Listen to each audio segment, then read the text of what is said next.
Welcome back to Heads and Tails. Thank you so much for tuning in. This week, we have the pleasure of welcoming Lester, a highly accomplished, career-oriented individual who made the bold decision to retire early and move to Thailand. Lester now spends more time with his family and indulges in activities that truly matter to him. In this episode, Lester takes us on a journey of self-discovery, exploring the meaning of life beyond his executive role as a husband and father. He shares expert tips for those on a corporate career path, offering insights on how to strategically plan an early exit and embrace a more meaningful life. We also dive into Lester's carefully curated blog where he documents his experiences, and he also discussed his upcoming podcast aimed at helping others like him who want to retire early and find deeper purpose. I promise you won't want to miss this inspiring conversation.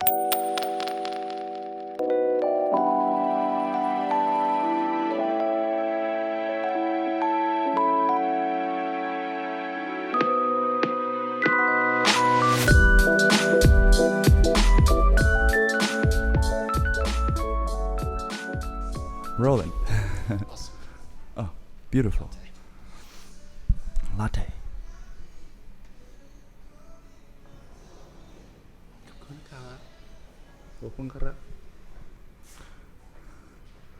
Nice. Do you always get lattes? No. I prefer a flat white. A flat white. Yeah, less milk. Less milk. And I'm lactose intolerant, so Oh no. I drink oat milk or soy milk. What does that feel like to be lactose intolerant? Or what happens when you drink milk? I don't know. Digestive issues. Oh no. Yeah. Like gas and stuff. Yeah. Is it? So, I know humans aren't supposed to be eating bread that much. The bread in the sense that America provides, right? Because if you eat in Italy, you're fine. Mm-hmm. But are humans also not supposed to drink milk in Not general? sure. I imagine. Yeah. I mean, the dairy industry is huge for a reason. So. That's something to think Yeah, about. and cheese. And cheese too, yeah. Cheese is everywhere. So. Why do they say when you eat a lot of cheese before going to bed, you might see nightmares? You've never heard I of haven't that? heard that. No. I think I've heard that in America. Lester, how are you today? Good. Great. Yeah? Yeah. So Feeling really good. wonderful Wednesday. The weather was a bit stormy yesterday, right? Yeah, last night, yeah. So I'm glad that it's really cleared up. Yeah. Yeah. Well, I was actually first curious about, since you're here for more than a year and a half, right? Yeah. About 2 years now. About 2 years now. Yeah, So past you've July seen 4th. you've seen 2 cycles. How does it compare, like the rainy season and the off season, the on season? It's raining most of the year. So unlike the States and Texas where I'm from, Texas follows like a general peak in rainfall around September. That's like hurricane season. Right. I grew up born and raised in Houston, and Don't we mind have to me. I'm just. You we don't have need to be very careful about that time. But I didn't know this about Thailand, but Thailand follows a double hump. The peak actually happens in April. Okay. And it's pretty miserable, I think, when you have to, deal with a lot of the rainfall there Yeah. and the heat at the same time. I honestly do not mind the heat or the rain. Well, I mind the heat a little bit, but the rainfall is no problem whatsoever because of the smoke. Since it's smoke clears out the smoke, I think rain is necessary. Yeah. So the double whammy of like the heat plus the rainfall in April, and then it gets worse, I think. The rain is higher in September, August, and by the time December rolls around, it's like so much better. Yeah. It's my favorite part of the year here in Chiang Mai. I think October, nice, cool. November, December, January, dare I say February, is still acceptable and great, like in Chiang Mai. Yeah. But we do get like 4 or 5 months. I think the rest of Yours just like a. Yeah. Yeah. And I'm a fairly outdoors type of person, so Oh, what do you if do? I get camped up, like, Oh, nice. I get cabin fever inside the house, so it's good for me to Yeah. What go do you out. do for outdoors? Trekking? Yeah, Climbing? hiking, Nice. climbing, Nice. Golf, Beautiful. swimming. Nice. There's really not that many indoor swimming options here No. in Chiang Mai. Everything's pretty much Yeah. outdoors, so it kind of puts a damper into Nah. There's only swimming. Looper. That's kind of like okay for me. Mm. It's still outdoors. Looper can get pretty crowded, but I like the length of the pool. It's nice. Yeah. Very nice. It we do have quite a bit of amenities. Nice. Were you always outdoorsy, like back in Texas as well? No, I think over time I was so focused back in the US, I was so focused on my job and my career that I rarely spent any time outdoors. Oh no. Like getting natural sunlight was a challenge. Wow. Yeah, so What was this job that made you not see the sunlight? I was a corporate executive, and I was just in back-to-back meetings. It run the gamut from 7:30, 8 o'clock to 6 o'clock. And one little pet peeve that I have is like, whenever you schedule a meeting, it's always from 7 to 8 or 8 to 9. There's not any time in between meetings to get to the next room, so I'd rarely have any breaks. I'd always be backed up, meeting the meeting, running late to the next one, which would then force like a domino effect, and then you're if you end your day at 5, it'll end at 6 because you're backed up with meetings. Yeah, and it's not something that I miss. Tell me about. So I had my little exposure to meetings and stuff, both in the academic world and in the corporate world. It was over Zoom, obviously, because I did most of my work remotely. But I sensed that we didn't really get a lot done on meetings. But give me your hot take on meetings in companies. Every meeting should have a purpose. Mm-hmm. Typically, that purpose is to make a decision about something. Right. So I was very particular about how to schedule a meeting, being very efficient and effective about the time that's used. I always requested to have the purpose of the meeting prefaced, either in the invitation or in the document that serves as the discussion document that we would have. In those ways, I think meetings were, it got more and more impactful over time. They're kind of a necessary evil in corporate America, because the more senior you get, the more people are looking to you to make the right decisions about the organization. And so, as I grew more and more senior, I spent, unfortunately, too much time in meetings and then not enough time actually doing the thinking and the work that I enjoyed, being creative, making new relationships, that kind of thing. Yeah. I think a lot of times, like, teachers would have to file in documents, or like people working in factories need to report things more than doing whatever they need to do. Like the paperwork and the filing and everything just takes way more time than the actual thing that you're there to do, which is to teach, which is to bend metal or whatever it needs to, whatever you're trying to do. But that might be just the way things are. Yeah, I mean, if you think about big organizations and the decisions that they have to make around marketing, operations, human resources, that impact hundreds, thousands, sometimes, tens of thousands of people, meetings are important. Because you want to make sure that you're having the right discussions, looking at the decision and all the right factors.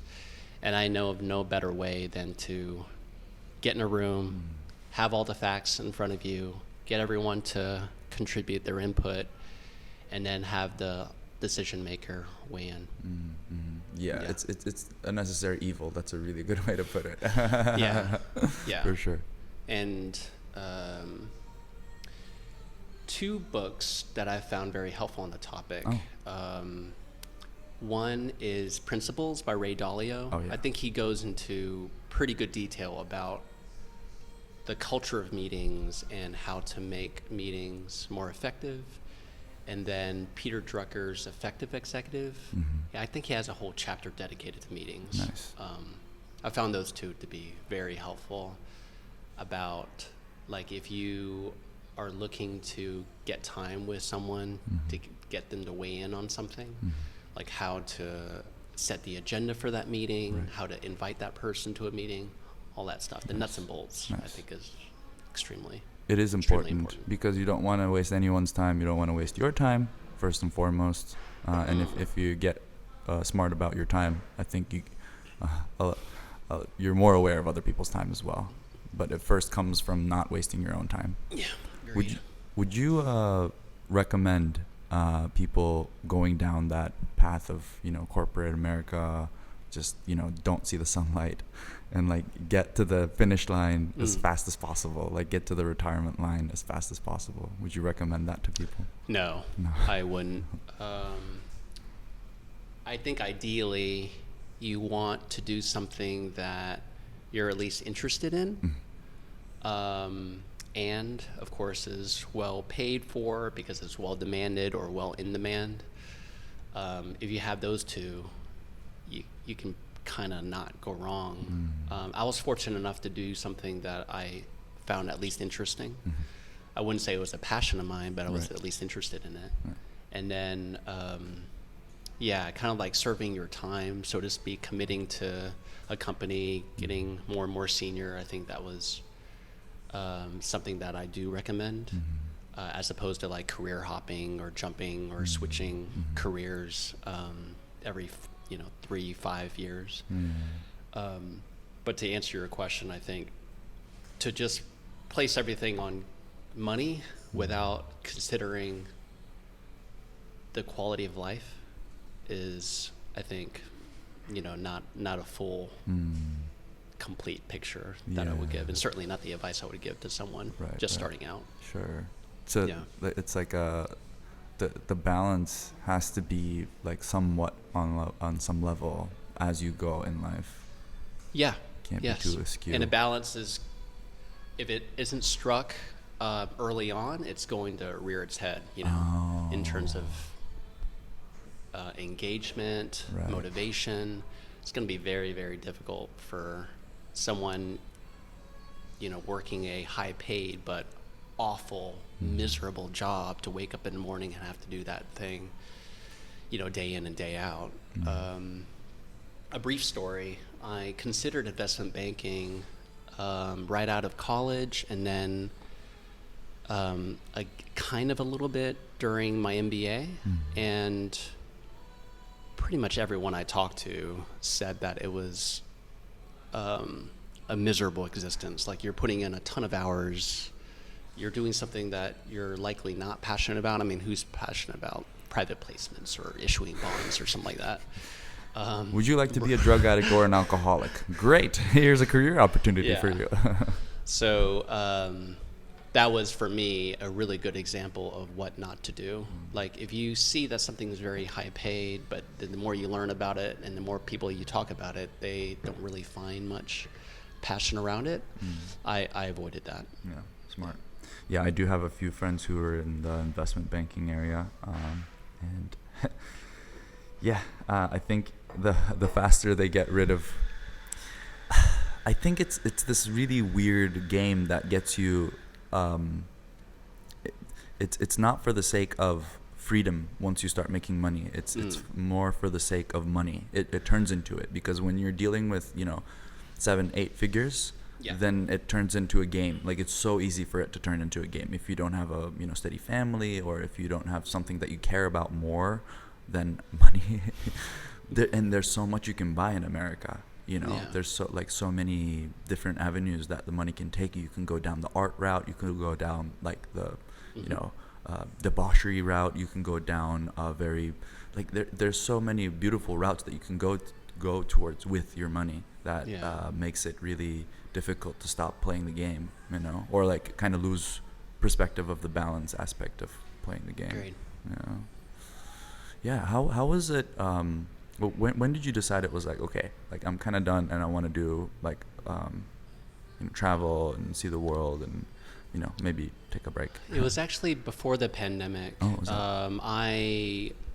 I had a number in mind Mm-hmm. as early as my 20s Okay. of what money would I need to sustain a comfortable quality of life. And I hit that number before the pandemic as an executive. So I tracked my net worth, and then when I got that around bonus season, I was already thinking about what to do next, and then having conversations with my family about what that could look like. The pandemic actually like deferred things.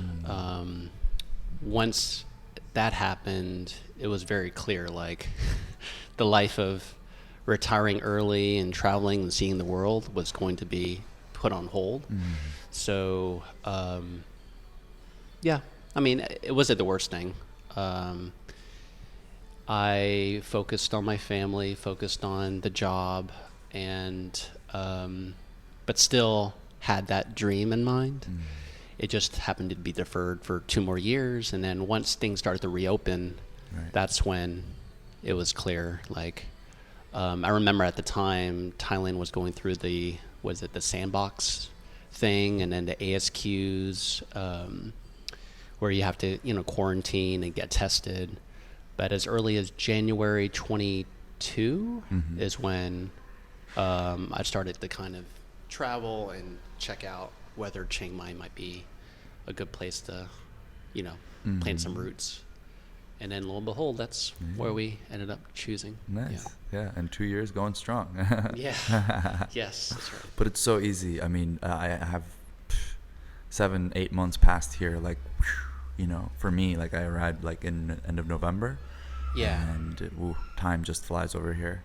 Yeah. It's a very nice existence compared to a lot of other places in the world. Just the general feel of it, Yeah. Agreed. Yeah. When you're talking about you had a number in mind and you were working towards it, I got curious about what kind of comfort you were used to. Like, tell me a little bit about your upbringing. Like, was it like, did you struggle, or like was it more like? So what do you mean by comfort or struggle? I mean, like, were your parents sort of like enabling you to try different things, and you had the flexibility and freedom to try out different things and live out different paths, or was it sort of like restricted and like you didn't have much options? So there's a couple of things, if you're asking about my childhood, that helps inform maybe why I decided to pursue another path of the sort of second half of my life. The first thing is around the purpose of life, right? Okay. Like the meaning of life. I was raised in a household with 2 immigrant parents from Vietnam, wartime Vietnam, who came to the U.S. in the late 70s, and they really struggled. Not just struggled with the war or leaving what they called home, but also struggling with like just making a living and surviving in the U.S. They worked multiple jobs. They saved as much as they could. And when I was growing up, I was seeing already the fruits of their labor, of what they were able to get from all that hard work. And so one thing I think stuck with me, which is like, my dad always had a saying about, do you eat to work or do you work to eat? And he always subscribed to this thing about like working. You know, Right. it's about strong work ethic, and the purpose of life is to have meaningful work and just to work really hard and provide for your family. While I think I agree with that money is very important and supporting your family is very important and should come first, that I didn't really believe that is the end all of one's life. That is defined by one's career or one's ability to support their family. I think I hit that goal pretty early, right, in my late 30s. So I was searching, I think, for deeper meaning in life Yeah. beyond that of my job and my family. Like, who am I outside of the roles that I play as an executive or as a father? So I think that was the second sort of thing about my that helps inform why I decided to take some time off. It's this seeing, like, why spend the majority of your life working and providing for others? Is there more, to that I could find if I took some time off? Another thing I think is pretty specific to my story is especially on my dad's side, I come from a family with a lot of health issues, particularly around the heart, so like heart disease, strokes, heart attacks, etc. I think on my dad's side, 6 or 7 out of the 8 boys that my grandma had, my dad being one of them, has had some Well, did she form have of heart only disease. boys? Did she have only boys? Yeah, only boys. Wow, Yeah, crazy. it's kind of crazy. So knowing that and seeing my dad, seeing my uncles work all their life only to like suffer through very sudden, very abrupt heart disease, it was a wake-up call for me about like, hey, do I really want to go down the same path of working an 8 to 6 Yeah. and then have my eventual heart attack? Are there ways to live a healthier life to help prolong my life? What role does stress have in contributing to heart disease? So a lot of those questions I think I began to ask, even in the midst of a very, very busy corporate career. I could just picture myself walking down that path, and if I didn't address it, then it would really be for naught. Impending cardiac arrest. Yeah, exactly. I didn't want to be one of those, like a few of my uncles did. Just collapse after a sudden, cardiac arrest. Yeah, that's crazy because my dad's side also has a history with heart stuff too. My grandpa had like a stent operation. Like that's kind of the reason why we came back to Turkey, actually, to like care for him, walk him through the whole process.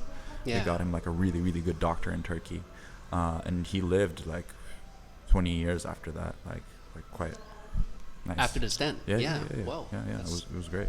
That's great. That's a Yeah. blessing, for sure. And yeah. I'm also on that sort of thankfully my dad pushed me to really question myself also, and in like deeper ways of like religion, because I was raised religious. I was gonna ask you that too. Were you raised religious?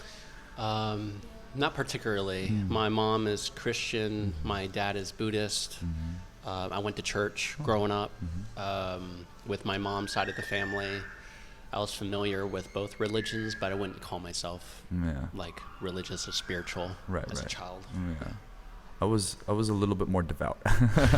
Yeah. But that pushed me to question a lot of things, like really on a really deep level. So now I'm on the same path of like, okay, like how do I play for longevity?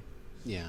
and what are my habits that I need to curb, what are my habits I need to like you pay more attention to, how do I engage my heart more, like whether it's through cycling, whether it's through endurance, like climbing, joints is a huge thing, like tall lanky guys, right. And if you're like me, if you like to do sports and you push your limits to 100%, then joints become really freaking important. Big issue. Yeah, definitely. So yeah, it's. I think I see more of the world smartening up to this, and kudos. Agreed. Yeah. Are you going to be talking about this as well on your podcast? I didn't have plans for that, but yeah, that sounds like a really good blog topic for me to write about, and then an episode about health and wellness and how a mini retirement or early retirement could really help provide some perspective, if not an intervention, around the habits that you're talking about. Yeah, because we're gonna live in this, for this life. That there's no, like freeze my head, like pop it in another body, unless Walt Disney figured it out. But we need to really treat this as like the temple, and like this long place that we're here for a bit. Yes. Tell me more about your idea, and why did you even think about like starting a blog or a podcast and sharing these ideas? I have always liked writing. Creative or more like informative? Both. Both, right? Oh, nice. I was an English literature major. What? Really? Yeah. Me too. I have a very, very strong appreciation for the beauty in language. And it's like it's always been sort of a hobby of mine. And I dabbled in writing both fictional and nonfiction pieces throughout, the past 20 years. And when, I went on my early retirement, I suddenly had a lot of time on my hands and asked myself, hey, if money is not an issue, which it isn't, then what do I choose to do? And writing was one of them. So what would I write about? And I wanted to write about my journey. I wanted to write about the stories, my decision to retire early, the life that I'm building here in Thailand, and the happiness and fulfillment that I'm finding. And that kind of led one thing to the next, and I suddenly had this collection of entries that I decided to post on a blog. And next up is just trying to find another channel by which to connect with an audience. I found one podcast in particular very helpful in my decision to move here to Thailand, and so decided to, I think that inspired me to kind of reach a similar audience, knowing that there's a paucity or a scarcity of similar podcasts for people who might be in the US or Australia or Europe, contemplating making a big move like that, especially if they're going to move their family. A lot of moving parts, right? Yeah, and I thought that a podcast or a blog on that very topic would be a helpful resource for someone like that. For sure. Do you mind sharing the podcast that helped you decide? Yeah, it's Will Roadhouse is the podcaster, and something about life in Thailand. He has since sunsetted that podcast series, but I believe it's still live on both podcast and Spotify, because I think he's archived those episodes and you can still download them. Smart. But I found them to be very helpful. He's a big he lives in Bangkok, and he's a big proponent of Thailand, of expat life in Thailand, and Bangkok in particular as a destination for expats. Oh, nice. But did he mention Chiang Mai at all? Is that how he did? And I actually reached out to him to get his thoughts about Chiang Mai in particular, and he thinks, and I kind of agree with him, that it is very small here relative to Bangkok, and I think he said that it was just not large enough for the varied interests and diverse interests that he or many of his clients. He was in real estate. Many of his clients had in retirement. Yeah, I think for me it's like perfect size city, or maybe I'm just in the aftershock of living in a mega city for like 15 years of my life. Yeah. Yeah. I mean, he's got it. Let's talk about the malls, right? Like the Central Festival that we have here, the largest mall in Chiang Mai, pales in comparison to any one mall that Bangkok has. I mean, even the regional ones like Central La Prau or Central Rama, it's like it's like smallish in comparison. So I think that for people looking for just like myself with a lot of time in your hands and with very different interests, I can see that. Yeah. That Bangkok does offer a lot more. Of course, yeah. There's so many things you can do in the city stretches, and I mean, it's Chiang Mai. I think is only recently turned into like a tourist destination. Maybe in the past 25-30 years or something like that, from what I can gather. The moat is like still new. Like the things around the moat. The things around the moat, how they've made it like nice with the trees and stuff. So I think, like 25 years ago, you would have just this one-off, like random tourist from England, where they were like talking to the agency, and they're like, "Oh yeah, you should check out Chiang Mai," and they're like, "Why?" Like, isn't it dangerous there? And they're like, no, like it's cool. And like the first few people who arrive here are like, wow, this is awesome. Yeah. I agree. It's if you're into nature like I am, if you enjoy hiking, Bangkok's not the best place to be. No. It would take some time to get out of the city with a car or riding on a bus, and then even then it's like it pales into comparison. The nature that is around Bangkok pales into comparison as to something that's readily accessible for us here, right? So I would say for the majority of expats, especially those who are retired, Bangkok makes sense because there's a lot more resources. But for those who are looking for the quiet life, peace and nature, Bangkok is probably one of the worst places to be in. I mean, just I was gonna ask you this too, but just piggybacking off of what you said about the nature in Bangkok, you would have to go to Chatuchak Market. Around that area is like a nice park, but that's probably the only nature bit that is around, really. Like a park, and it's, I mean, they're nice parks, right? But they're still artificial. They're still manicured. It's not something that we could easily, like you and I could just hop in a car or a motorbike, drive 10-15 minutes, and we'll see very like unspoiled nature around us, and it's I don't think you can really get that. No, not in Bangkok. How about parks? I don't see a lot of parks in Thailand like other countries do, or like in the States or in Turkey. There's like a lack of parks. Is it like a Western thing to have parks? Like I don't know. I never really thought about that in terms of like, national parks per. I don't know. Or I'm just talking about like two swings and a slide kind of thing, just so like grannies can take their grandchildren out. Yeah, because like those master plan communities, at least where I'm from in Texas, is very, very common, right? Because before you even build out the city, you're thinking about what allocation you'll need for nature, green, a lake.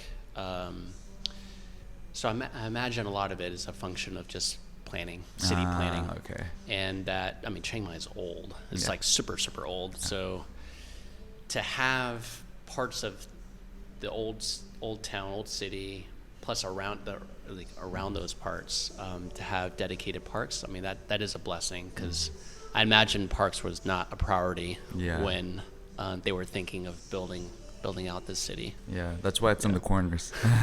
Like a little park here, a little park there. Exactly. Yeah. Smart. Do you find that, like, in your retired life, you design your days as if you were still like working, but with like different activities? Like, do you still treat it as like this, like back to back? I would say the only thing that resembles it is the use of Google Calendar, but Okay. Google Calendar for me is just to remind myself of any important appointments that I have. But yeah, I mean, it's like night and day. If you Right. compare my calendar, so to speak, from the U.S. to now, it's completely different. Yeah. You'll see large blocks of time that I have free now, and yeah, it's a joy and a blessing to have that. Yeah, because you're free to just choose how to spend that time, and it's admirable that you actually want to spend your time like writing and informing other people, and just like being that guide that you didn't have or maybe had like a lack of. Yeah. It's awesome. Um, Yeah. did you? So is this your first podcast? Yes. Yeah. Uh-huh. Wow. First to be, to Nice. join a podcast. Yeah, yeah, nice, awesome. I always want to talk more about it. I always want to like say it's so much space for like good information. Yeah. There's so much room for it. Yeah. And yeah, I hope more people do it. I'm excited to check out yours, really. Yeah. Especially like one thing I would, even though I don't have a kid, I would love to hear how raising your child would feel compared to like rearing your child in America these days. In Chiang Mai or other parts of Southeast Asia. Do you think it's like a big difference, or do you think you can like create a bubble around your child? So it's like there is a lot under our control as parents to provide safety and comfort for our children, even halfway around the world. And I'm very lucky and blessed to have that. For example, having them go to international school, I think provides some sort of safety, comfort, right? Because everything's taught in English. A lot of their friends and classmates are from English-speaking countries, so it does provide some sort of like less culture shock, I think, to them.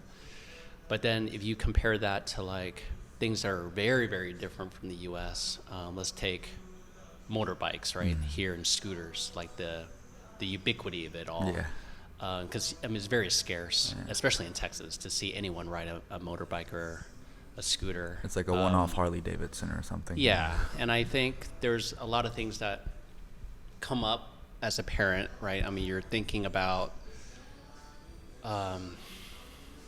vehicle accidents and how common they are here in Thailand, and the driving age for a car, unfortunately, here in Thailand is 18, so unlike that of the U.S. And I've got a child in high school who is of driving age, or would be of driving age back in the U.S.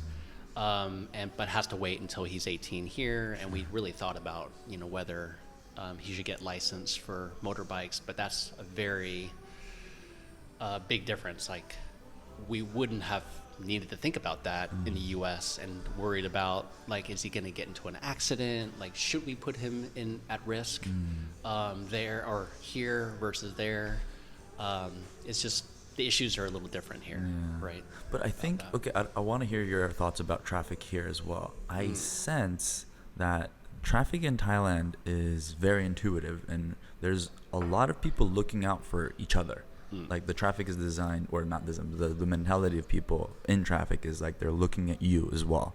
It's like it's not you just need to look out for yourself. You have to look out for other people because other people are looking out for you. And that gives me a lot of comfort. It flows very different than traffic in Istanbul, for instance. How do you think? It is just, relatively speaking, to the U.S., it is chaotic. Meaning, like, recognition of lanes or signaling Right. that you're switching lanes or making a turn.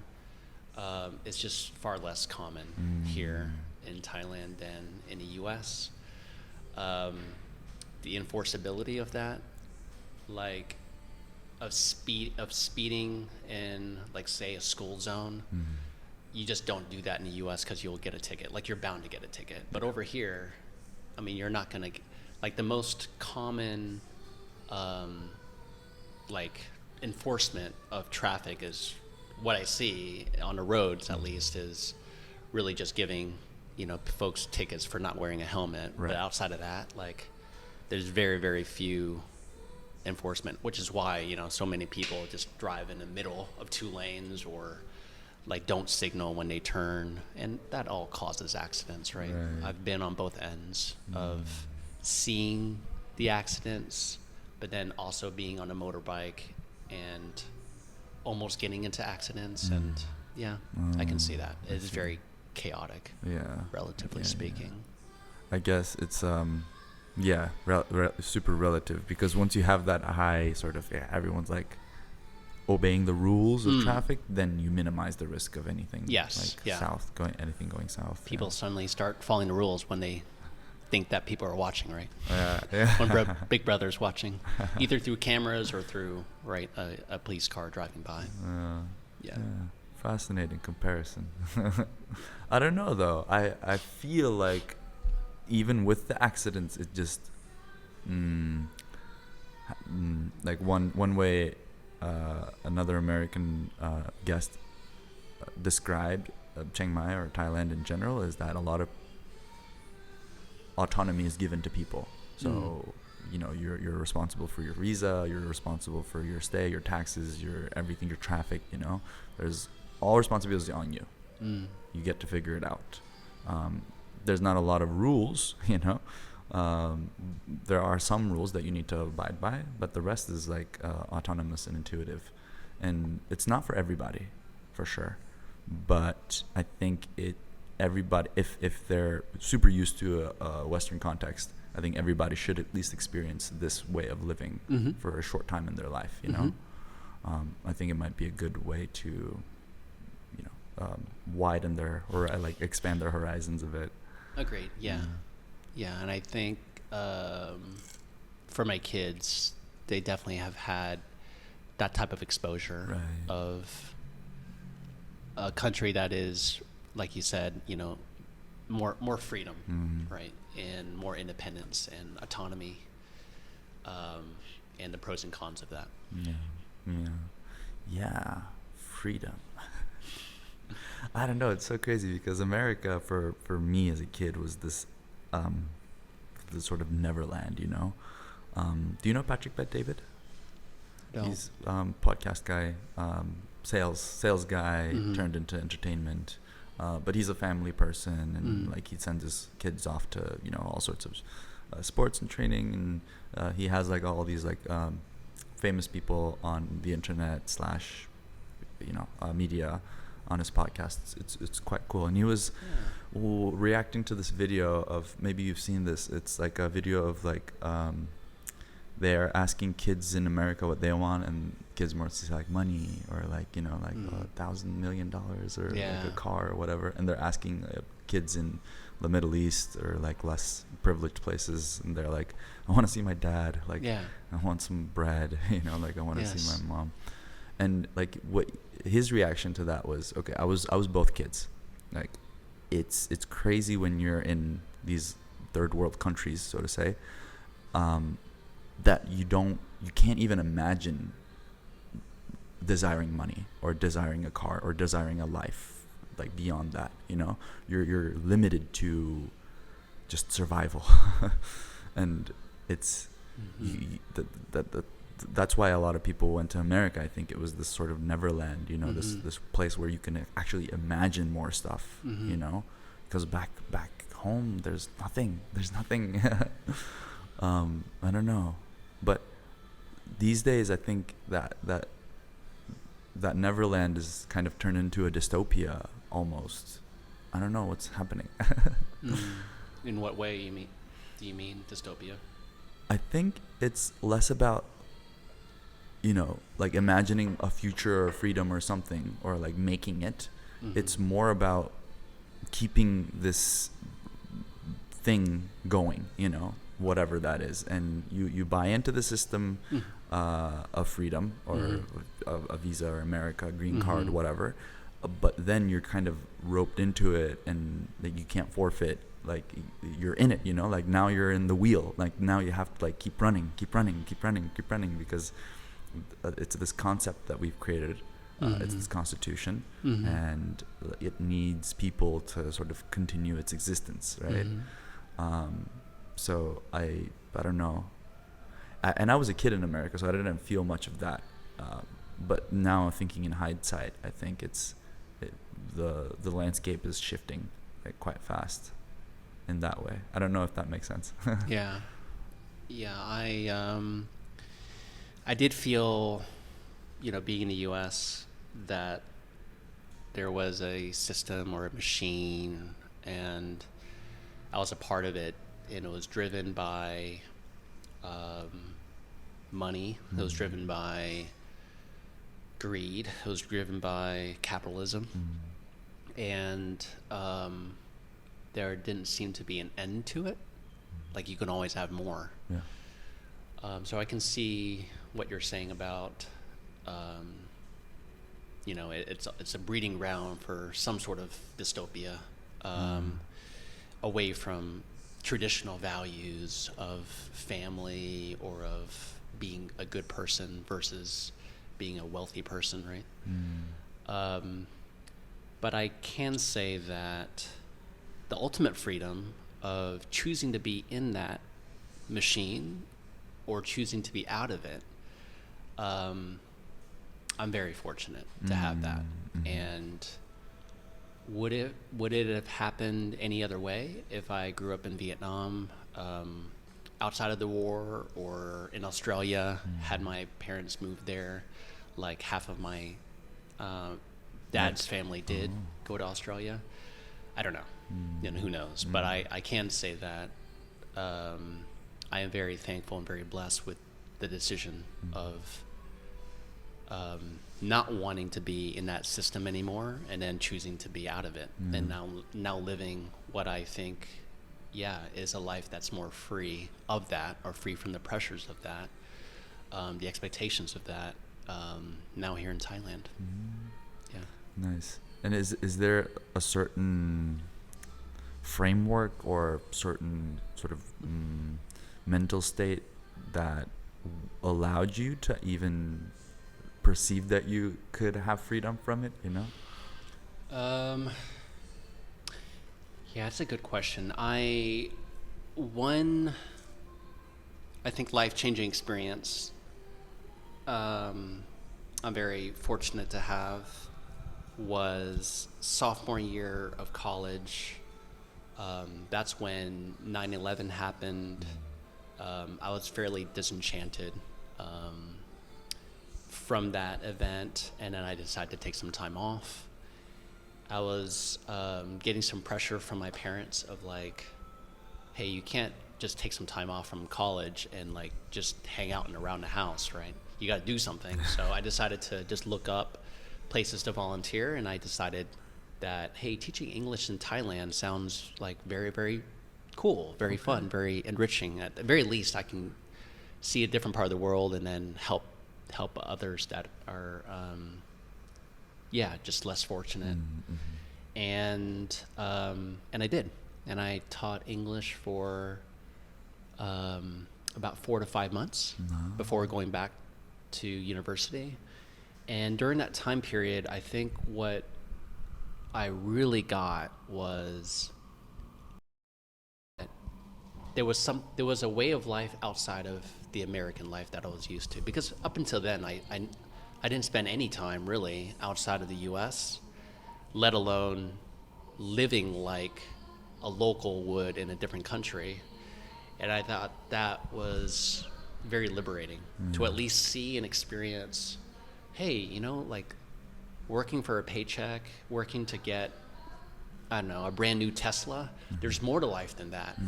And I think teaching English in Thailand back in 2001 was a wake-up call for me that there was more to life than that.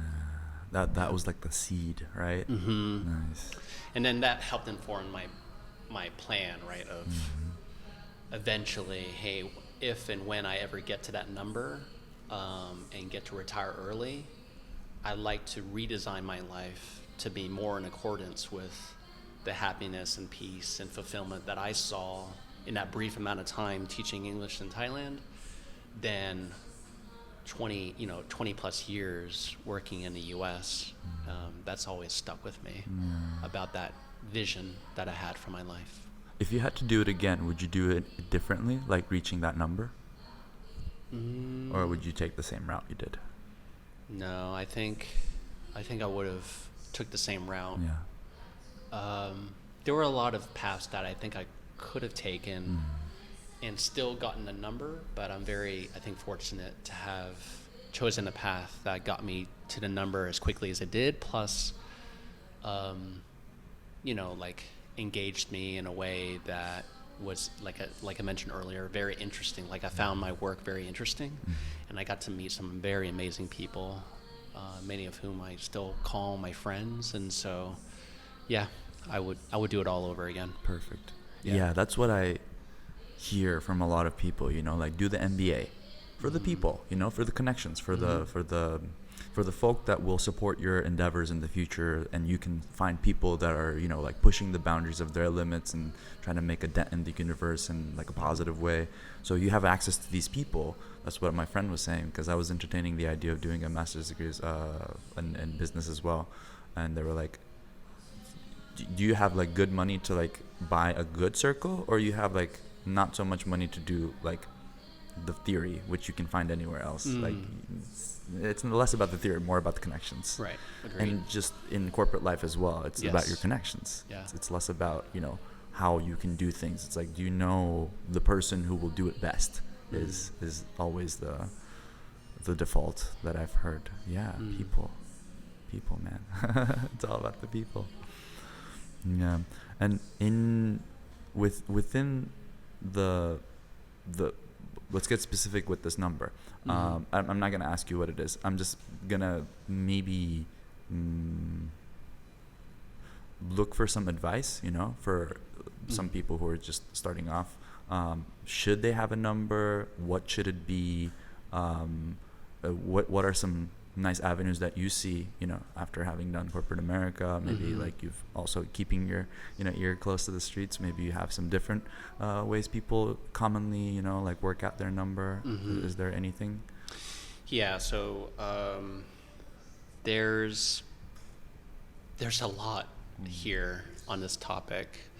I would say the most important things are actually two numbers, and I'll explain why.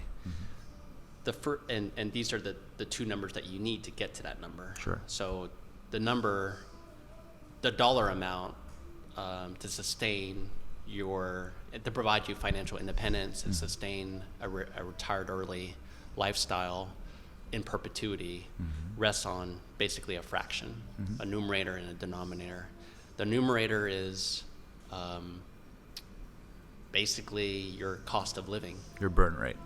That cost of living is a very important number. If you don't know that number, it's very important for you to know that number, because it's like a promise that you make for yourself. A lot of people don't ever hit that number because they allow their cost of living to get out of control, right? Like the more they're paid, the more they spend, and the more they spend, the more time that they'll need to work to basically hit that number. So that end goal of ever hitting that number keeps being deferred because of the bigger house or the bigger car or more cars or whatever it is, right? Keeping up with the Joneses. Yeah, I was very vigilant about capping that cost of living number. And as you know, I'm a big proponent of minimalism. I find that like at a certain point, it actually hurts us to have more. So can you say that again? At a certain point, it hurts us to have more. You heard. So having that number and sticking to that, while difficult, having the faith that you can still have plenty of happiness by capping that cost of living is super important. And I don't think we would have hit that number had it not been for that vigilance. The second number is basically some view of how your money will grow. It's a rate of return. Right. I used a 4% rule, which is, I thought, a very conservative number. 'Cause to get 4% return on money invested, I mean, really any dummy can get that. Yes. But I thought it was at the very lowest risk, I can make that, right, in the long term. And I just want to be very conservative about the number that I need to make. So the less that number is, the higher, because it's a denominator, the higher the number you'll need to retire early, right? And so that was conservative in my opinion. And you're predisposed to hard stuff, so you don't want to go into crypto. No, not at all. So for me, striking that balance between risk and reward was very important. And I erred on the side of like, hey, I worked really, really hard for this money, and I do not want to lose it by putting it all on, of course, crypto or whatever it is. Gamble it, basically. Yeah, so it's a diversified portfolio, but that I think is a very important number to understand. Sure. Of like your expected rate of return, how are you going to get that 4% or 5% or 6%? And then one little caveat that I would insert is that inflation is important. So in doing the calculation of 4%, it's good to, when you model it out, as anyone really should, you should have some sort of inflation factor. So that 4% should grow over time, so that, and especially, in recent times with COVID and a dollar isn't what it used to be. Nope. So it's very important to just adjust that every now and then.